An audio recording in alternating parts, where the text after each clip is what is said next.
Morning, everybody. Welcome to another edition of Defo on 5. Jeff DeForest and one Mike Lubie. Lubit's here on 5 Reasons Sports Network. It's great to be with you because tonight's the night. Gonna feel all right. Tonight, they finally get it underway. The Heat and the Boston Celtics. Celtics heavily favored Mike Lubie Lubitz to the point of being insulting to many Heat fans. I don't know what it was exactly, this survey, but it was ESPN that came out with the idea that the Heat only have a 3% chance to win this series. Is that what it is? Yeah, A it's 3% chance? Is that possible? I mean, is it that lopsided? no. The lineups for these two teams, the rosters for these two teams, you would think not. I don't know. There's not a single person, it seems, that believes that the Miami Heat will win this series, including you, Mike Lubie-Livitz.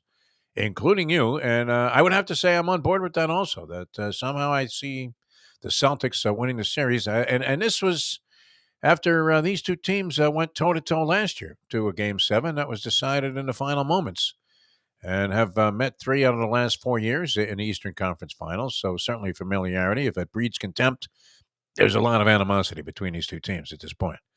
And we know the Heat are of that frame of mind. I don't know. Do we use the cliche, Louis? They're playing with a chip on their shoulder. Yeah. There, I said it. I don't know that they are. I mean, what exactly is that? That would be a level of deformity that I would think would be inhibiting in terms of playing basketball, would it not? I mean, if you had a giant chip on your shoulder, what do you think, Libby? Depends which shoulder, I guess. You're assuming that it's going to be on your strong side, right? That if you have a chip on your shoulder, it's going to be on your right shoulder if you're right-handed, maybe left shoulder if you're left-handed. I don't know exactly what that is. But if it's an attitude and it comes about because of the fact that you feel like, here's another one. Oh, they felt disrespected. I'm not sure that that's in play, but Jimmy Butler, we certainly know, is fueled by negativity to a large degree and the whole lack of recognition thing.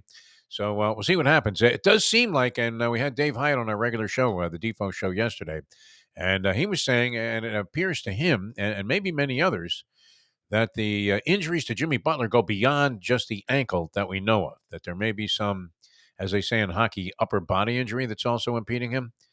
Do you believe that? Because, Luby, you've been on to this. It was like Jimmy Butler in La La Land compared to the Jimmy Butler we saw in the series against the Milwaukee Bucks. Now, different set of circumstances, yes, but he did seem to be far more passive than he was aggressive in the later stages of the series against the Knicks. So would you agree that there's a possibility there? We hate to speculate. We're not doctors. We don't have any inside intricate knowledge of what's going on there, but many people now are speculating, along with Dave Hyde, that there's something else also bothering Jimmy Butler. What do you think? I mean, there's something wrong with him. I mean, it's pretty clear. The Knicks fans can get excited and think they're double teams, and Quentin Grimes is the Jimmy stopper. I mean, anyone who has any logic, you can see the guy is not.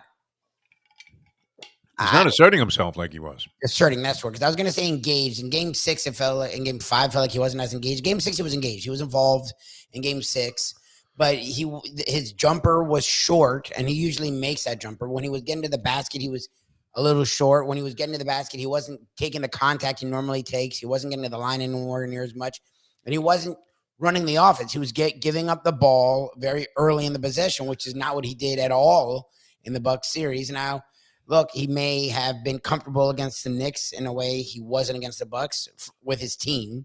He looks like something's wrong. I mean, he just does. And then Hyde saying that yesterday, it's like, okay. Like, not only there's something wrong with his lower body, which is his ankle that we knew of, something's wrong with his You would think by now that that would have had a chance, a pretty solid chance to heal up, though. better. Yeah, Yeah. to at least get better. Yeah, I'm with you. All right, so that gets underway tonight.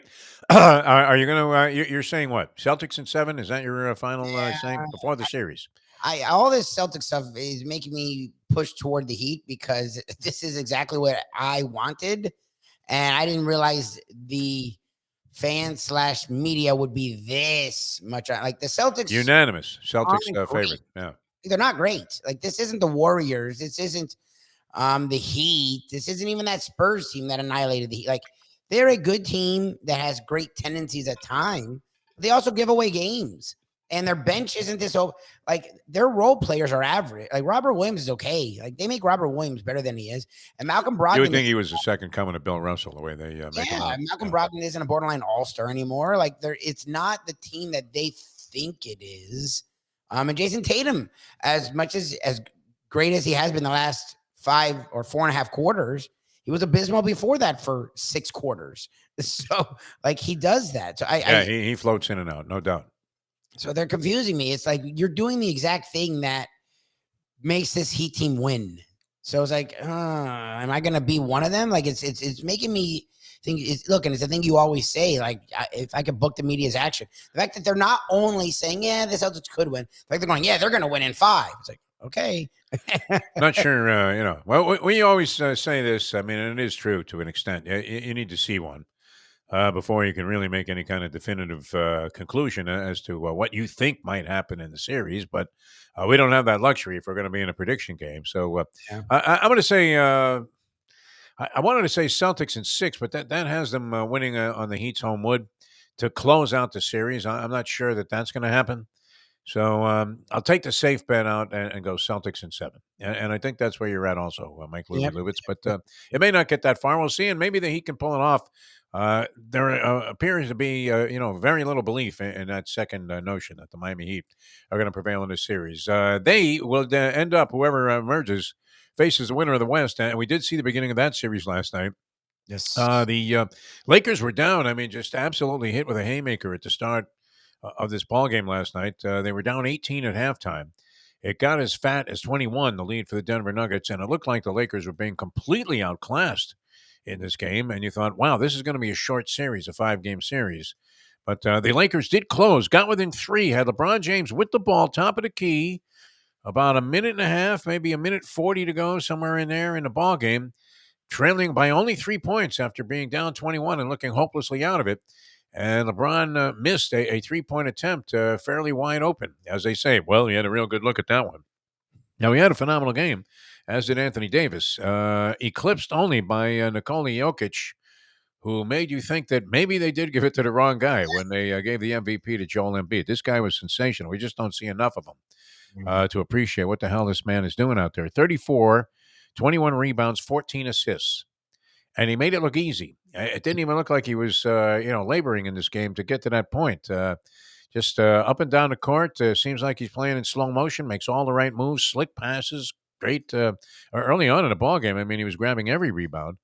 And when they need a score, Jokic is always a great equalizer on the offensive end of the court. He usually finds a way to make something happen. So that combined with Jamal Murray's sharpshooting held the Denver Nuggets. They held on for the win by 6 points last night after the Lakers cut it to 3. And so they open up the series with a 132-126 win. But there were signs of life from the LA Lakers, Libby. Can they steal this next one? I would think. We'll see if Darvin Ham appeared to make. I don't know if he made adjustments so much or if, the way that Denver was playing was not conducive to just keeping that going for 48 minutes. They did score 60 points in the second half. It's not like the Lakers shut them down. And the Lakers got outboarded in this game by some horrific margin, something like 47-21 or something like that. It was ridiculous. It might have been, less than that, but it was a significant differential on the boards. And therein lay the problem for Los Angeles Lakers, especially early in the game. But could be competitive. I don't know. Did you see any of this ball game last night? The Lakers and the Denver Nuggets. Nuggets do look like they have deep depth with Bruce Brown coming off the bench, former Hurricane. It's interesting to see 2 former guys who didn't really do much at the University of Miami, including Williams IV, playing with the Lakers now, and all of a sudden being a much bigger factor. I think they're actually starting the kid after they had him dust off mothballs and come out and have that big fourth quarter in their previous series when they beat the Golden State Warriors. All of a sudden, he's become a bigger factor. 2 ex-guys appearing in the Western Conference Finals. But story was Jokic and Jamal Murray and the supporting cast. Just a little bit too much for the Lakers last night, especially early in the game. And maybe that's one of the things. They're undefeated in the postseason at home, the Denver Nuggets. And we keep talking about this advantage that they have at Mile High there. And it seemed to be significant, especially early in ball games. A lot of teams get off to slow starts there. So Denver was able to hang on, and still the Heat are 14-1, I believe, to win the championship. And Yes. you would have to think they're probably the least likely of the 4 teams that are left in the tournament to win the title. But is it impossible? 14-1? Would you take a shot for a stick? My son asked me that last night. Should I take a shot for a stick on 14-1 with the Miami Heat? I said, yeah, if you want to have a rooting interest in the Heat, but you'd be better off just. And this was worse than being in a casino last night, Louis. Christian's fifth birthday party. They have this little area where they have like a variety of skill crane machines at Bonefish Max on Sample Road Yeah, in yeah, yeah. I know. Right Deerfield. around the corner from my house. Run right around the Good corner. place, by the way. I mean, a wide variety of. There were people asking on the Let's Eat South Florida group representing the Mike Mayo Lunchbox Show about, is there a diner type place here in South Florida that is equivalent to what you would find in New York City? And there are many, but the menu at Bonefish Max, a sports bar, is extensive, my friend, and far from expensive. Very good job they did. Yeah, over here, they have one off a Sample and 441 right by my house. And we used to go all the time. My parents love it. They have a fish sandwich that's freaking ridiculous. Two grown ass adults can Yeah. share this freaking fish sandwich. Mahi Rubin was big with Mustang last night. They do a nice sandwich. It's a really nice place, and they do Variety of stuff, yeah. Cuban sandwiches they look great. Cheesesteaks, they have an arcade. salads, salmon. I mean, they really do a wide variety of things. But should it not be state regulated? Skill crane machines should be under state regulation, should they not? This is funny too, because one of Christian's grandparents. Actually, we consider that there are 5 grandparents altogether, but because Kelly's father, the great Lee McKee, who has a voice that we should definitely cultivate here on these shows. I mean, even just as a character, but he actually went to a bank and got 51s so these kids could play the skill crane, and that was I would say that we probably invested over $100 in skill crane last night between all of the kids. Now, there's one game where you can't lose. They let you play until you get one of these little plastic ducks. Nice. So naturally, we had about 100 of those. But the other games, I mean, Skill Crane is probably the most frustrating game that you could ever play. And they now have a version of it in casinos. I don't know if you've seen that, where you can grab with a Skill Crane type operation, grab an egg, and it has a certain amount of money in it. You can see how much money's in it. It either has a $100 bill or a 20 or a 5. But it's $5 a throw on that thing, and you can never pick it up. I mean, they're cemented in there. It's like a bowling ball. It's a carnival game, where you throw like a soft, what looks like the size of a softball, but it's kind of soft, and you're throwing it at metal bottles that are standing up, and they're literally riveted Yes. to the dead. Yeah, they're in. To the bracket there. Yeah. Unbelievable. Yeah, you can't win. You can't win, Rock. A lot of crying little kids yesterday couldn't win at Skill Crane, but they were not ashamed at all or shy at all about asking for more money. $100 worth of Skill Crane last night. The meal was less than the Skill Crane expense. I was gonna say It was unbelievable. All right, so let's hope the Heat can play some Skill Crane tonight and come away with a big prize. A win certainly would be a stunner against the Boston Celtics in the opener of the series. Celtics favored by 8 and a hook. Other things happened yesterday. San Antonio wins the lottery. The Wembanyama sweepstakes. Third time they've had the number 1 overall pick. The Admiral, David Robinson, Tim Duncan, and now Wembanyama, who's supposed to be the second coming of Jesus Christ himself. He really is. Now, looks slick. I don't know. What do you make of, his activity in Europe? The kid's only 19 years old. Averaged like 21 points a game in the top European or whatever, top French league. It was a top French. It was like a second-tier European league, but the best French league, which the legit league. It's legit. Do you believe he is a cinch to be the second coming of either Jesus or LeBron James in that order? I know. Who had a big ball game last night also. LeBron was great. Yeah, LeBron was great. Anthony Davis was amazing.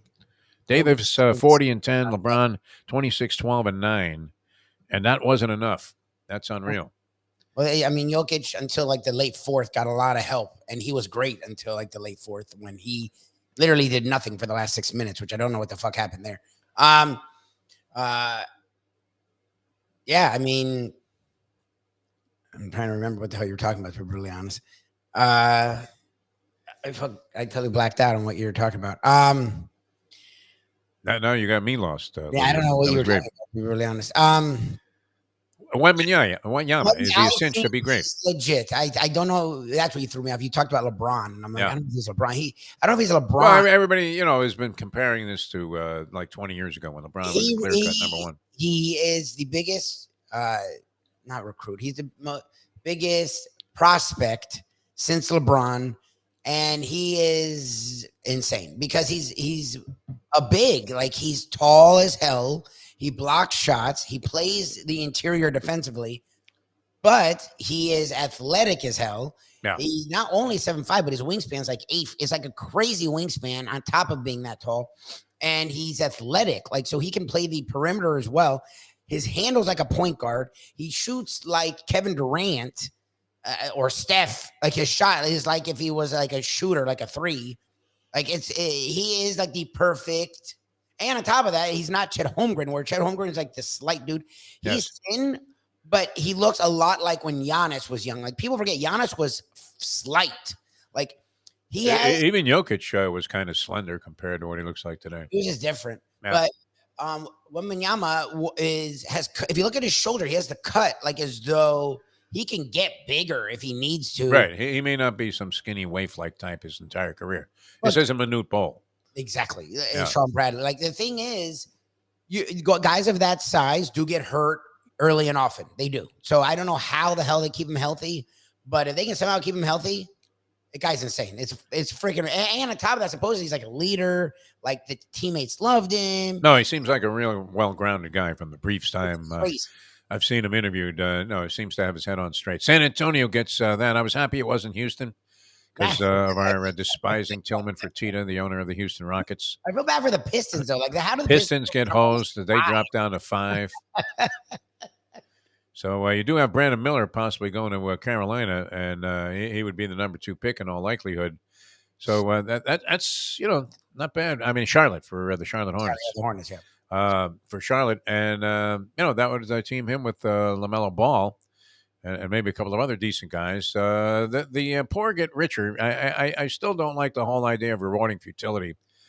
22-60, the San Antonio Spurs were, and they end up getting this kind of a reprieve. I mean, that's a call from the governor when the pellets have already been dropped in the gas chamber. My God.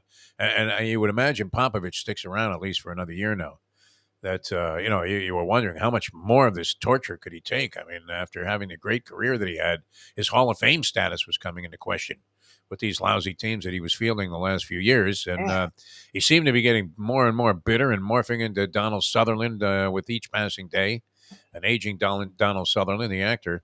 And now all of a sudden, here you go. You talk about rejuvenated.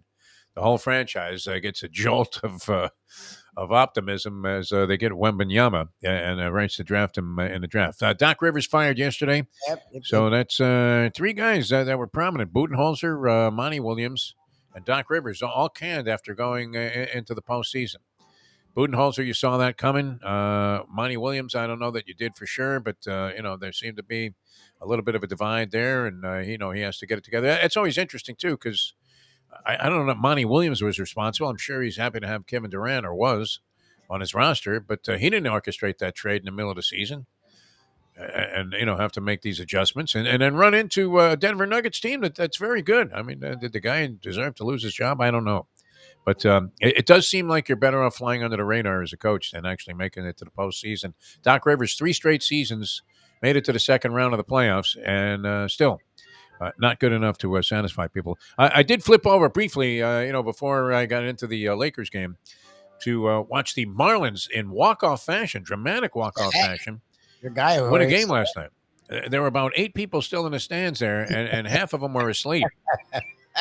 2 away, nobody on in the 9th inning. Hunter Harvey, the son of the great Brian Harvey, who was the original closer. Harvey? Yeah. No, I believe he's Brian Harvey's son.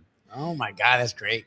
Hunter Harvey looks a little bit like Brian Harvey. Brian Harvey, of course, had 45 saves, even though he had a crooked elbow that first year with the Marlins, and they, what'd they win? I mean, they couldn't have won many more than 45 games. So he was great, and this guy just was smoking the Marlins hitters to get the first 2 outs, and then you had Garrett Cooper with a double. Louis Rise gets a single, knocks home 1, and Soler on a 3-2 count. after a couple of really bad calls by the umpire. One where he should have been rung up for a strike, got away with that one. Then the subsequent pitch was well out of the strike zone. The guy making a makeup call called it a strike. Now it becomes 3-2, and then Soler planted one into the left field seats. He's up to 238, by the way, on the batting average. I owe apologies always to Jim Sarney for dissing this player, but I'm not happy with the guy. I don't care how many homers he hits. Unless it's like 50 or 60, if you're going to hit 202, that's just not going to cut it with that Marlins lineup. But they win, and now we're a 500 team. Can you believe it? I know. If I had said 400, it would have been like, how happy day, right? A quarter. 500 team, 21-21. Quarter of the way through the season. All right, that's going to do it for us. A lot of fun being with you. We look forward to the Heat game tonight. I'm sure Five Reasons Sports Network will be all over it for the Heat Nation. For Mike Lubie Lubitz, I'm Jeff DeForest. Thanks for watching. We'll see you tomorrow in the next edition of Defo on 5.